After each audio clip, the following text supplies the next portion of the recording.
오늘 우리에게 주신 하나님 말씀 요한복음 19장 28절로 30절 말씀입니다.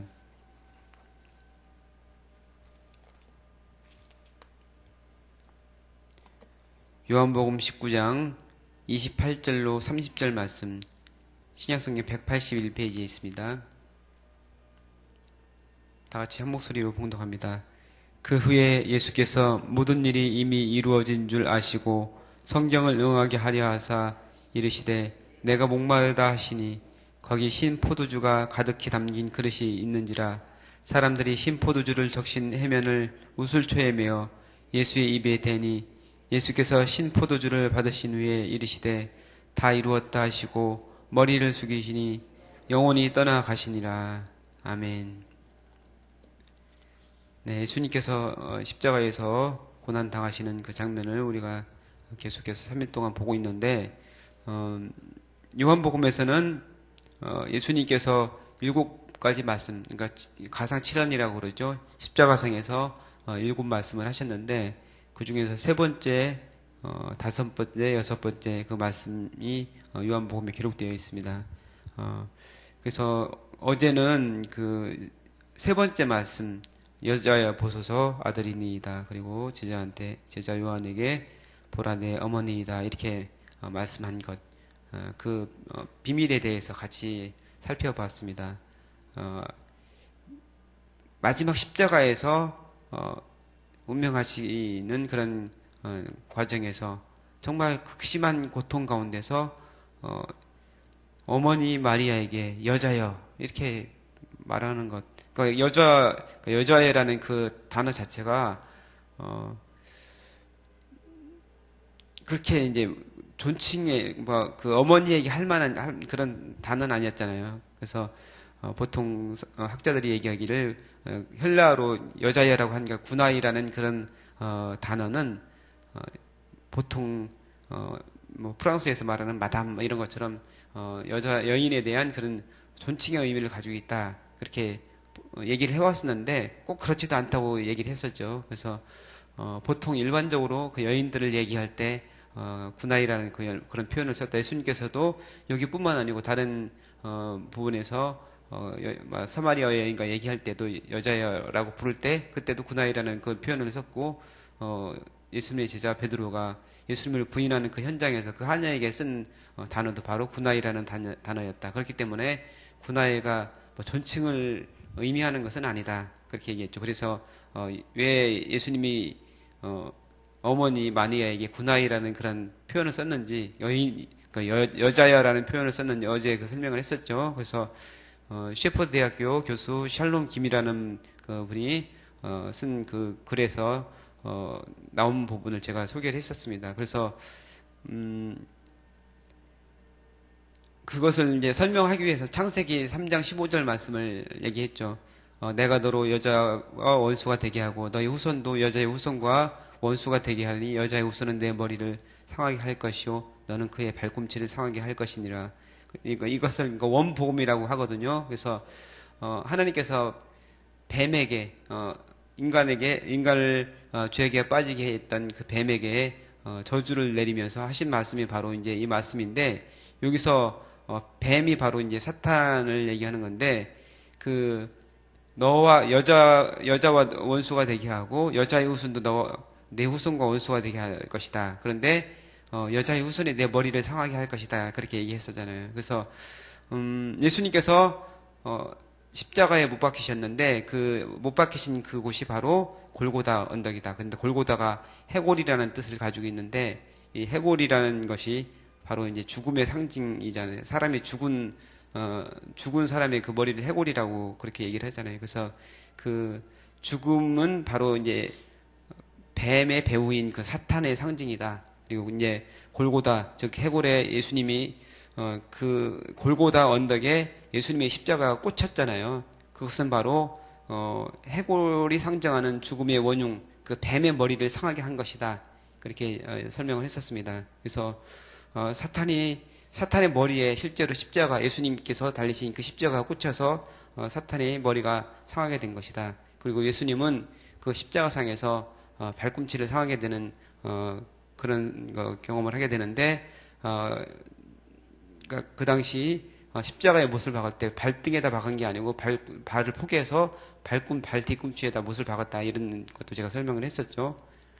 그래서 바로 그 골고다에서 예수님께서 십자가에 달리시는 그것 자체가 창세기 3장 15절 말씀이 이루어지는 그런 순간이라는 것이죠. 근데 그 상황에서 예수님께서 마리아에게 여자애라고 하는 것은 바로 뭐냐? 그 사탄의 머리를 상하게 하는 그 존재가 누구냐? 바로 여자의 후손이다. 여자의 후손이 내 머리를 상하게 할 것이다 얘기했는데 바로 사탄의 머리를 상하게 하는 바로 그 메시아 그 여자의 후손 그 여자의 후손을 낳은 분이 바로 당신입니다. 바로 당신이 그 여자입니다. 그것을 이 십자가상에서 얘기를 하고 있다는 것이죠. 그래서 어떻게 보면은 우리 이제 예의를 중시하고 유교적인 그런 문화를 가진 우리가 보기에는 굉장히 이제 무례하게 보이는 그 단어 여자애라는 그 단어가 이렇게 엄청난 의미를 가지고 있다. 그래서 그 예수님의 어머니 마리아에게 여자로서의 가장 최고의 영예를 주는 것이 바로 여자애라는 말이다. 십자가상에서 여자애라고 한 말씀은 바로 그런 의미를 가지고 있다고 얘기를 했었습니다. 그래서 이제 예수님께서 마리아에게 여자애라고 표현한 거 두 번이 나오죠. 가나의 혼인잔치에서 여자애라고 하고 그리고 십자가상에서 여자애라고 이렇게 얘기를 했었는데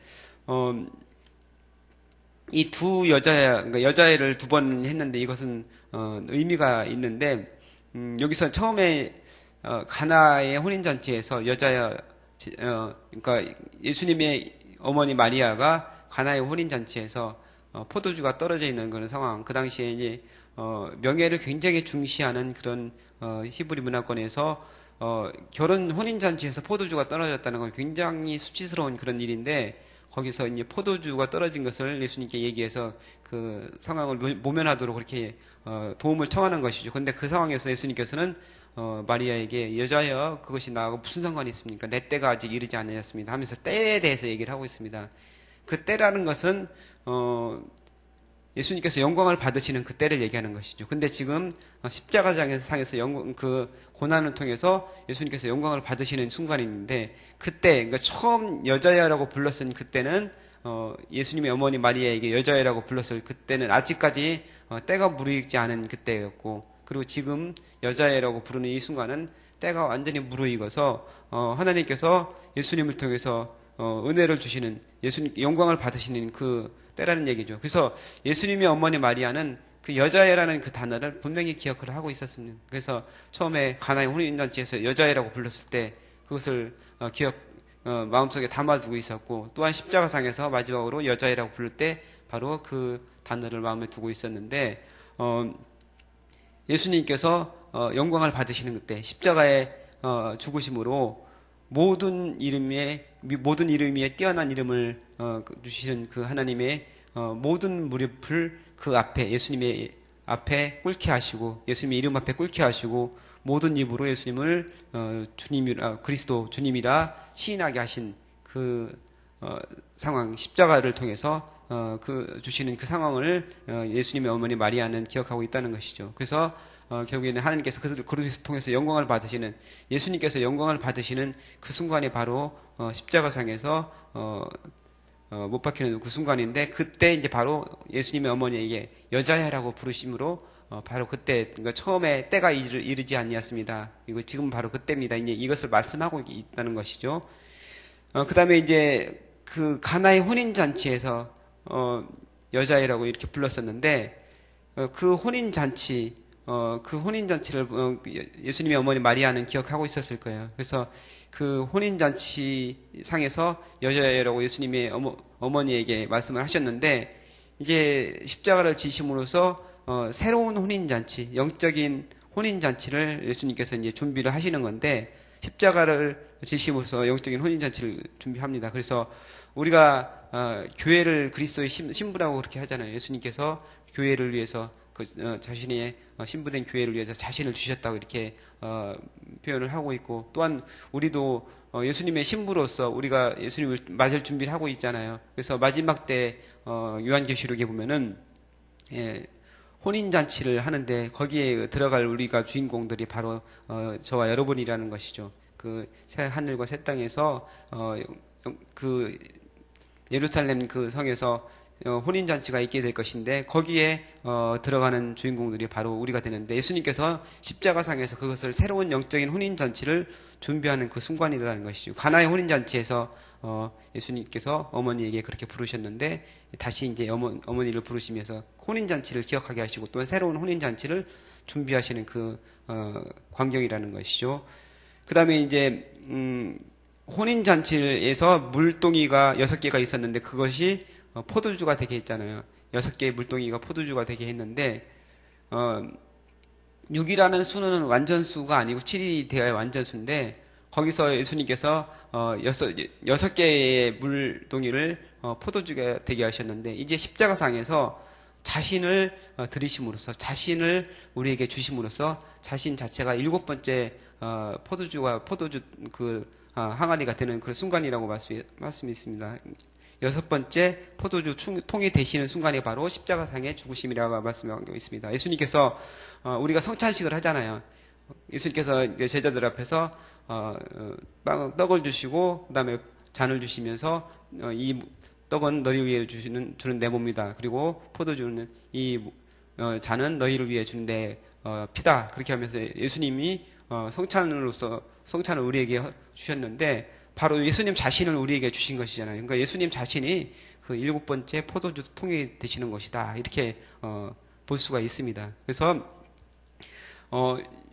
6일 동안 우리가 노동을 하고 6일 동안 그 열심히 일한 후에 이제 예수님께서 6개의 포도주 통을 주심으로써 사람들에게 이제 만찬을 주시는데 그것은 이제 마셔도 목마르고 먹어도 차지 않는 그런 것이라고 볼 수 있는데 예수님을 마지막에 예수님을 주심으로 우리에게 영원한 안식과 또한 영원한 만족함을 주시는 예수님이다. 그리고 바로 십자가상에서 예수님께서 그렇게 존재가 변화가 되는 것을 우리에게 보여주시는데 예수님께서 인간이 되신 것, 하나님이 또한 십자가상에 죽으시는 것, 이 자체가 하나의 기적이라고 볼 수 있는 것이죠. 그래서 우리에게 예수님께서 그 자신을 주심으로써 우리를 구원해 주시는 그 사건이 바로 십자가상에서 이루어지고 있는 것이죠. 그래서 주님께서는 모든 것을 마지막 피와 물까지 다 쏟으시면서 우리에게 주시고 또한 사람들에게 좋은 것으로 물로 포도주를 되게 만들어서 주시고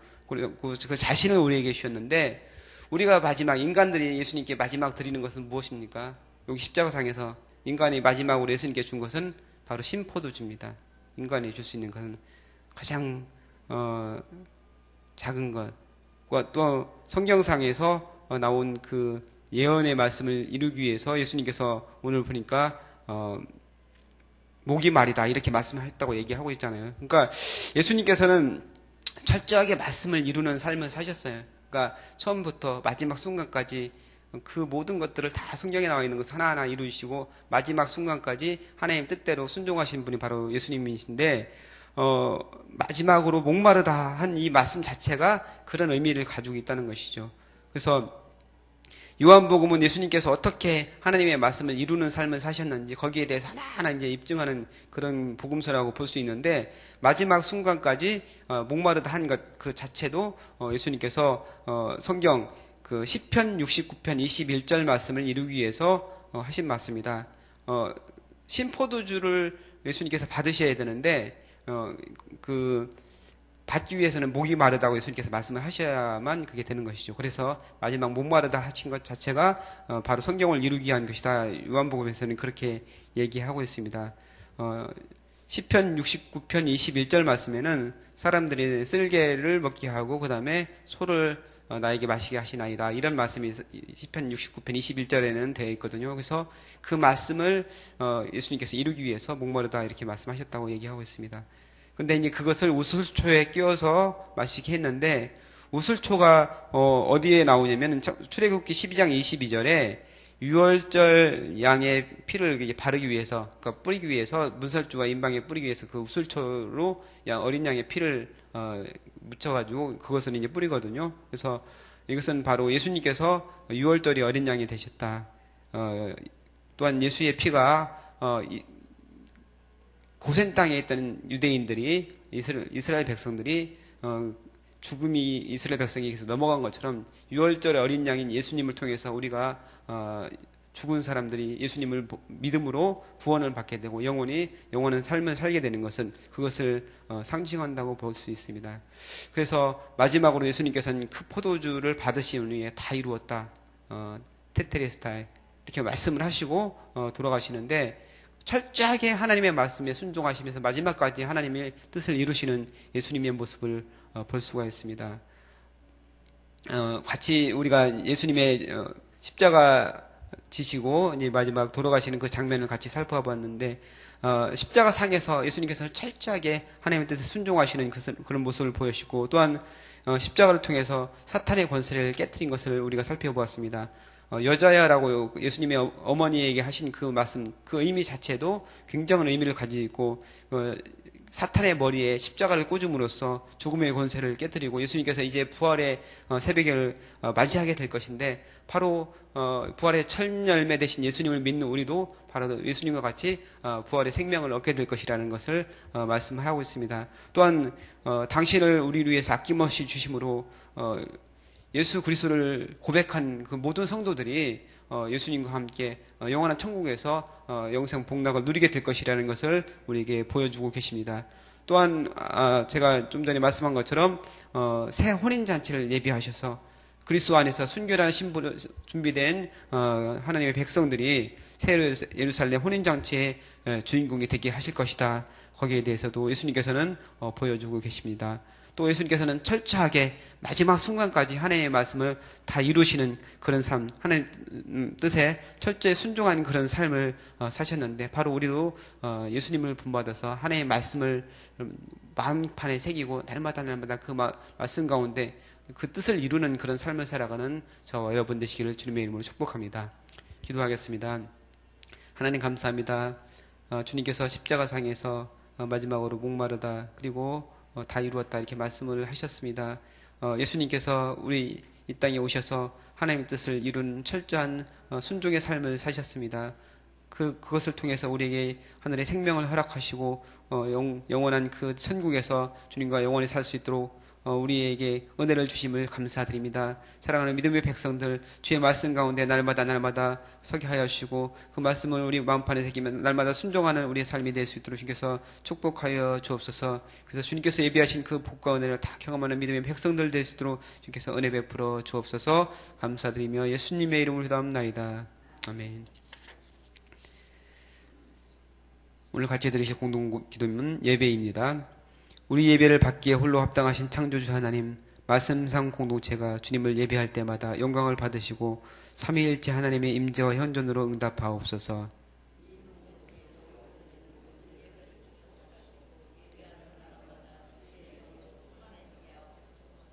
주님이 찾으시는 예배자들이 훈련되어 일어나게 하옵소서. 교회 함께 모여 우러른 공예배의 거룩한 감동을 세상에 흩어져 섬기고 나누는 삶의 예배로 살게 하옵소서. 아멘. 주기도문 하시겠습니다. 하늘에 계신 우리 아버지, 아버지의 이름을 거룩하게 하시며 아버지의 나라가 오게 하시며 아버지의 뜻이 하늘에서와 같이 땅에서도 이루어지게 하소서. 오늘 우리에게 일용할 양식을 주시고 우리가 우리에게 잘못한 사람을 용서하여 준 것 같이 우리 죄를 용서하여 주시고 우리를 시험에 빠지지 않게 하시고 악에서 구하소서. 나라와 권능과 영광이 영원히 아버지의 것입니다. 아멘. 기도 제목 나누겠습니다. 지금 들은 말씀이 내 삶으로 이어지게 하옵소서.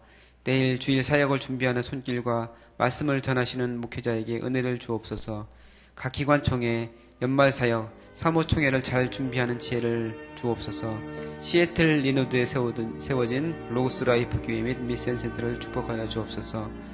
성수동 시포니 오케스트라 정규 연주회가 오늘 있습니다. 오늘 오후 5시에 있는데 은혜 중에 잘 진행되게 하여 주옵소서. 한반도와 주변 국제 정세 가운데 함께 하시고 완전한 비핵화와 평화 정착이 이루어지게 하여 주옵소서. 기도하시기 바랍니다. 소청 광고 있습니다. 1교구 김성옥 안수 집사님이 어머님 되시고 김영림 권사님 시모님 되시는 이행자 권사님께서 목요일 밤에 하나님의 부르심을 받으셨습니다. 빈소는 한양대병원 장례식장 2층 11호실입니다. 오늘 발인 예배가 있습니다. 오전 11시에 발인 예배가 있는데 교회에서 10시 40분에 출발합니다. 네, 장례 참고하시고 6월6도를 위로하시기 바랍니다. 오늘 같이 제가 말씀드린 공동 기도 제목 같이 기도하시고 또한 여러분 가지고 나오신 소원을 주님께 아뢰신 후에 자유롭게 돌아가시기 바랍니다. 기도하겠습니다. 하나님 감사합니다.